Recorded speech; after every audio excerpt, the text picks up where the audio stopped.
Hello class 10th के बच्चों, तो कैसे हैं आप लोग। बहुत बहुत स्वागत करता हूं बच्चों आपका स्कोप क्लासेस में। तो जैसा कि आप लोगों को पता है, सिविक्स का हमारा पहला चैप्टर कंप्लीट हो चुका है, राइट। अब हम लोग उस क्वेश्चन आंसर डिस्कशन पे आएंगे। उससे पहले हम लोग इस चैप्टर के अंदर कुछ इंपॉर्टेंट एमसीक्यू को देखेंगे और यहीं से सवाल आने वाले हैं बच्चों आपके एग्ज़ाम में, चाहे वो कोई सा भी एग्ज़ाम दो आप 10th बोर्ड लेवल का, यहीं से क्वेश्चन उठ के आपके एग्ज़ाम में आने वाला है। तो इस एमसीक्यू को बहुत ही अच्छे तरीके से देखिएगा, समझिएगा और उम्मीद करता हूं कि आप अपने एग्ज़ाम में बहुत अच्छा स्कोर कीजिएगा। हमारा प्रयत्न तो है ही, साथ साथ आपका सपोर्ट चाहिए, राइट। तो चलिए स्टार्ट करते हैं हम लोग आज का एमसीक्यू। तो पहला सवाल जो आपको दिख रहा होगा बोर्ड के ऊपर, वो क्या है बच्चों, which of the following country do not share boundary with Belgium. इनमें से कौन सी कंट्री ऐसी है जो बेल्जियम के साथ अपनी बाउंड्री को शेयर नहीं करती है। तो आपको पता है कि फ्रांस बाउंड्री शेयर करता है ना, फ्रांस बेल्जियम के साथ अपना बाउंड्री को शेयर करता है। नीदरलैंड भी अपना बाउंड्री शेयर करता है, लग्जमबर्ग भी अपना बाउंड्री शेयर करता है। तो Sweden is the right answer, जो अपना बाउंड्री शेयर नहीं करता है बच्चों, किसके साथ, आपके बेल्जियम के साथ, राइट। दूसरे सवाल पे आते हैं बच्चों। दूसरा सवाल बोर्ड पे दिख रहा होगा आपको, in Belgium the percentage of French community is. Belgium के अंदर जो फ्रेंच कम्युनिटी थी उनकी परसेंटेज क्या थी। तो हम लोगों ने देखा था बच्चों, पूरे कंट्री के अंदर डच स्पीकिंग पीपल कितने थे, 59%, राइट। फ्रेंच स्पीकिंग पीपल कितने थे, 40%, और जो रेस्ट 1% था बच्चों, वो कौन था, वो जर्मन स्पीकिंग पीपल थे, राइट। तो which is the right answer, 40% is the right answer. आइए तीसरे सवाल पे आते हैं। तीसरा सवाल आपको बोर्ड पे नजर आ रहा है, which language is dominantly spoken in Belgium. कौन सा लैंग्वेज डोमिनेंट था कहाँ, बेल्जियम के अंदर। तो क्या वो डच था, क्या वो स्पेनिश था, फ्रांस था, या इटालियन लैंग्वेज था। तो आपको पता है कि डच जो था वो डोमिनेंटली स्पोकन लैंग्वेज था कहाँ, बेल्जियम का, क्योंकि 59% of the Belgium people speak which language, Dutch language, right. आइए नेक्स्ट सवाल पे आते हैं बच्चों। नाउ अब ये सवाल बहुत इंपॉर्टेंट है, देखिए। The power struggle demanding separate Eelam was launched by. जो पावर स्ट्रगल एक अलग से स्टेट बनाने के लिए लॉन्च किया गया था श्रीलंका के अंदर, वो किसके द्वारा लॉन्च किया गया था। तो जाहिर सी बात है, जो कम्युनिटी को सप्रेस किया जा रहा था उसी के द्वारा लॉन्च किया गया था। ये हम लोगों ने क्लास में देखा था। So the Tamilian is the right answer, है ना, क्योंकि तमिलियंस की माइनॉरिटी थी। 18% तमिलियंस थे कंट्री के अंदर, जिनके एस्पिरेशन और विल को पूरा नहीं किया जाता था, राइट। नाउ नेक्स्ट सवाल पे आते हैं बच्चों। देखिए, which of the following is the capital city of Belgium. तो इसमें से कौन सा कैपिटल सिटी है कहाँ का, बेल्जियम का, है ना। तो Brussels is the right answer. Next सवाल पे आते हैं, ध्यान से देखिएगा।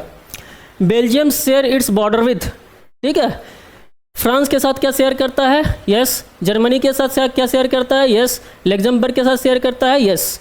तो which is the correct answer, all of the above is the correct answer, right. Next सवाल पे आइए, which is the prudent reason for power sharing, है ना। हम लोगों ने दो रीजन को पढ़ा था, एक प्रूडेंशियल रीजन और दूसरा मॉरल रीजन, राइट। तो इसमें से आपको यह बताना है कि कौन सा रीजन प्रूडेंशियल रीजन है पावर शेयरिंग का। Getting the point. नाउ पहला ऑप्शन देखिए आप लोग, it reduces the possibility of conflict between the community and ensure the stability of political order. Is it a prudential reason, yes it is the prudential reason. So answer A is the correct. Now power sharing is the very spirit of democracy. This is not the prudential reason, this is the moral reason, right? तो ये answer नहीं है, क्योंकि this is the moral reason and this is the prudential reason. So answer A will be correct, right? Next सवाल पे आइए, power shared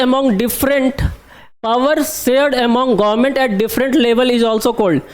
अलग अलग लेवल पे जो पावर शेयरिंग होता है गवर्नमेंट के अंदर, उसको हम लोग और किस नाम से जानते हैं, जैसे सेंट्रल गवर्नमेंट, स्टेट गवर्नमेंट और लोकल गवर्नमेंट। इंडिया में 3 लेवल पे आपको गवर्नमेंट देखने को मिलती है। तो इनके बीच जो पावर का शेयरिंग है वो किस प्रकार का पावर का शेयरिंग है, this is the vertical division of power या vertical distribution of power, right. तो आंसर क्या है, B, vertical distribution. Got the point. Next सवाल पे आइए, a war like conflict between opposite group in a country is called. एक war का situation बन जाता है किसके बीच? अपोजिट ग्रुप्स के बीच, जो एक दूसरे के फीलिंग्स को रेस्पेक्ट नहीं कर रही होती, एक दूसरे से एलिनिएटेड होती है। तो ऐसे वॉर लाइक सिचुएशन को किसी भी कंट्री में हम लोग किस नाम से जानते हैं बच्चों? Civil war. किस नाम से जानते हैं? Civil war. नेक्स्ट सवाल पे आइए। Belgium has worked on the principle of. Belgium ने किस प्रिंसिपल पे काम किया ताकि वो अपने डाइवर्सिटी को एकोमोडेट कर सके? तो आंसर है एकोमोडेशन, क्योंकि ये चीज़ तो कहाँ चल रहा था बच्चों? आपको पता है ये चीज़ श्रीलंका में चल रहा था। सो accommodation is the right answer. Next सवाल पे आइए। Sri Lanka is a island nation just few kilometre from the southern coast of. तो श्रीलंका एक आइलैंड नेशन है क्योंकि चारों तरफ से पानी से घिरा हुआ है। ये कुछ किलोमीटर दूर है हमारे सदर्न कोस्ट से। तो किस स्टेट के सदर्न कोस्ट से ये कुछ किलोमीटर दूर है? क्या गोवा से, क्या केरला से, तमिलनाडु से या लक्षद्वीप से? तो answer is Tamil Nadu, right. Next सवाल पे आइए। मेजोरिटेरियनिस्ट कॉन्स्टिट्यूशन वाज एडॉप्टेड बाय। तो ऐसा कॉन्स्टिट्यूशन किसके द्वारा एडॉप्ट किया गया था? तो आंसर है श्रीलंका। नेक्स्ट सवाल पे आइए। What percentage of Sinhala speaking people in Sri Lanka. Sinhala speaker Sri Lanka के अंदर कितने थे? तो आपको पता है जो मेजोरिटी फॉर्म कर रहा था श्रीलंका के अंदर वो सिन्हाला पीपल थे, और वो उनका परसेंटेज क्या था श्रीलंका के अंदर? तो 74%। 18% क्या थे बच्चों? 18% तमिलियंस थे, राइट। नेक्स्ट सवाल पे आइए। What is the percentage of Sri Lankan Tamil out of total population of Sri Lanka? है ना, क्वेश्चन में देखना, क्वेश्चन बहुत ध्यान से पढ़ना है। It is talking about Sri Lankan Tamil, ये पूरा तमिल की बात नहीं कर रहा है। It is talking about Sri Lankan Tamil. तो आपको क्वेश्चन को बहुत ध्यान से देखना है, उसके हिसाब से आंसर को टिक लगाना है। तो श्रीलंकन तमिल की बात हो रही है, तो श्रीलंकन तमिल कितने थे टोटल नंबर? टोटल परसेंटेज उनका कितना था? 13%। आउट ऑफ 18, 13% क्या थे? श्रीलंकन तमिल्स थे, right. The power sharing is desirable because. Power sharing क्यों जरूरी है, राइट। तो पहला ऑप्शन देखिए, बड़ा ध्यान से देखिए आप लोग। Help the people of different community to celebrate their festival. Power sharing इसलिए ज़रूरी है क्योंकि ये हेल्प करता है लोगों के, अलग अलग कम्युनिटी के लोगों को, ताकि वो फेस्टिवल एक साथ मना पाएँ। दूसरा ऑप्शन देखिए, impose the will of majority community over other. क्या वो मेजोरिटी कम्युनिटी जो है किसी भी कंट्री के अंदर, वो अपना विल इम्पोज करती है दूसरों के ऊपर, इसलिए पावर शेयरिंग जरूरी है। Reduce the conflict between social group. जो अलग अलग सोशल ग्रुप एग्जिस्ट करती है हमारे कंट्री के अंदर, क्या उसके बीच का कन्फ्लिक्ट को रिड्यूस करता है पावर शेयरिंग। नेक्स्ट ऑप्शन देखिए, ensure the stability of political order. क्या पॉलिटिकल ऑर्डर का स्टेबिलिटी को इंश्योर करता है पावर शेयरिंग? तो द आंसर इज सी, क्योंकि पॉलिटिकल ऑर्डर वहाँ भी होता है जहाँ पावर शेयरिंग नहीं है। जैसे यूएसएसआर में, अगर बिफोर डिसइंटीग्रेशन ऑफ यूएसएसआर देखिएगा आप लोग, तो वहाँ भी पॉलिटिकल ऑर्डर एग्जिस्ट करता था। सिंगल पार्टी सिस्टम था, फिर भी पॉलिटिकल ऑर्डर एग्जिस्ट करता था। तो ज़रूरी नहीं है कि पावर शेयरिंग होगा तभी पॉलिटिकल ऑर्डर क्रिएट होगा। पावर शेयरिंग होगा तभी अलग अलग कम्युनिटी अपने फेस्टिवल को मना पाएगी। पावर शेयरिंग होगा तभी, है ना, जो मेजोरिटी का विल है वो दूसरे के ऊपर लागू होगा। So C is the correct answer, reduce the conflict between the social group. Now intelligent sharing of power is done among. अगर हम इंटेलिजेंटली पावर को शेयर करेंगे तो हम किन किन ऑर्गन में पावर को डिवाइड करेंगे या सेपरेट करेंगे? क्या लेजिस्लेचर और सेंट्रल गवर्नमेंट के बीच पावर को शेयर कर देने से काम चल जाएगा? क्या इंटेलिजेंट वे है ये? दूसरा देखिए, क्या सिर्फ एग्जीक्यूटिव और जुडिशरी के बीच पावर शेयर कर देंगे तो काम चल जाएगा? Is it intelligent way to share the power, legislature और executive? No. So answer C, answer D is correct. Legislature, executive और जुडिशरी, ये जो तीन ऑर्गन है गवर्नमेंट का, इन तीनों के बीच पावर का प्रॉपर शेयरिंग होना चाहिए, तभी हम मानेंगे कि इंटेलिजेंट वे में हम लोगों ने पावर को शेयर किया है, राइट। नाउ देखिए division, next question, division of power between higher and the lower level of government is. जो डिवीजन ऑफ पावर है हायर लेवल से लोअर लेवल के गवर्नमेंट तक का, उसको हम लोग क्या बोलते हैं बच्चों? उसको क्या बोलते हैं हम लोग? Vertical division of power. क्या बोलते हैं? Vertical division of power. Next सवाल पे आते हैं। The capital city of Belgium is. Belgium का कैपिटल सिटी का नाम बताएंगे आप लोग। तो बेल्जियम का कैपिटल सिटी क्या था बच्चों? ब्रुसेल। नेक्स्ट क्वेश्चन पे आइए। Power sharing is good way to ensure stability of. Power sharing एक अच्छा तरीका है स्टेबिलिटी को बनाए रखने का। किसकी स्टेबिलिटी को बनाए रखने का बच्चों? पॉलिटिकल ऑर्डर की स्टेबिलिटी को बनाए रखने का पावर शेयरिंग एक अच्छा तरीका है।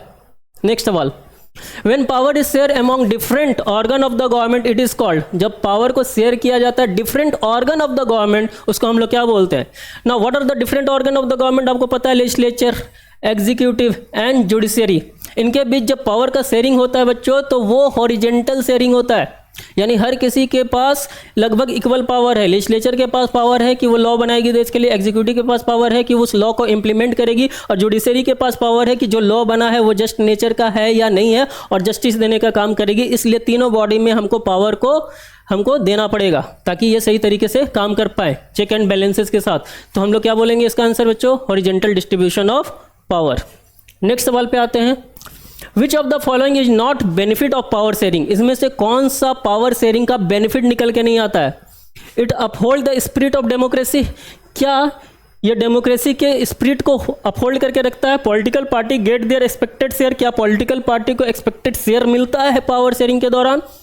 It ensure the political stability in the long run, long run में ये पॉलिटिकल स्टेबिलिटी बना के रखता है किसी भी कंट्री में। या it reduces the possibility of conflict between the social group, तो पावर शेयरिंग क्या पॉसिबिलिटी ऑफ कन्फ्लिक्ट को रोकता है ना, कम करता है अलग अलग सोशल ग्रुप के बीच। तो इनमें से कौन सा बेनिफिट नहीं है पावर शेयरिंग का? सवाल ये है। तो दिस इज द बेनिफिट, ये तो बेनिफिट है, it uphold the spirit of democracy. तीसरा देखिए, it ensure the political stability in the long run, ये भी बेनिफिट है पावर शेयरिंग का। It reduces the possibility of conflict between the social group, ये भी बेनिफिट है पावर शेयरिंग का। Second is the option B is the correct answer, political party get their expected share. क्या political party को जितना वो expect कर रही है कि पावर में उनका शेयर मिले उनको, क्या ऐसा होता है पावर शेयरिंग के दौरान? तो ऐसा नहीं होता है। जो पार्टी पावर में रहती है उसी पार्टी के पास सबसे ज़्यादा पावर का शेयर होता है, राइट। जो पार्टी पावर में है उसके पास शेयर ज़्यादा होता है पावर का, जो पार्टी पावर में नहीं है उनके पास पावर की कमी होती है, राइट। नेक्स्ट क्वेश्चन देखिए, an act of recognition of Sinhalas as official language was signed in, ठीक है। सिन्हाला को ऑफिशियल लैंग्वेज कब बनाया गया था, कौन सा ईयर था वो? तो वो था 1956। नेक्स्ट क्वेश्चन पे आते हैं, which of the following is not form of power sharing? इसमें से कौन सा फॉर्म पावर शेयरिंग का पार्ट नहीं है? वर्टिकल डिवीजन ऑफ पावर, ये पावर शेयरिंग का पार्ट है। हॉरिजॉन्टल डिस्ट्रीब्यूशन ऑफ पावर, ये भी पावर शेयरिंग का पार्ट है। Division of power among the social group, ये भी पावर शेयरिंग का पार्ट है। Division of power between the people, ये पावर शेयरिंग का पार्ट नहीं है। तो C is the correct answer. Next question पे आइए, this is the last question.